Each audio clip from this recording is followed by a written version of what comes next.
saludar al señor alcalde, paisanos, paisanas, familia y demás asistentes.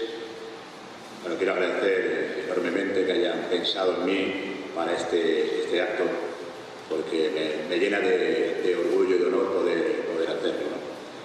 En primer lugar, lógicamente, quiero agradecer a la Junta Directiva de la Cofradía, a la cual tengo el honor de pertenecer, la invitación para que fuera el pregonero de la Cofradía del Cristo de la Luz del presente 2018. Siendo sincero, tengo que decir que fue para mí una enorme sorpresa esta proposición, pues jamás se me pasó por la cabeza que pudiera verme en este trance, porque no considero ser poseedor de méritos para ello. Agradezco asimismo al presidente Ajusti su intervención, que por afecto mutuo está alejada de toda objetividad.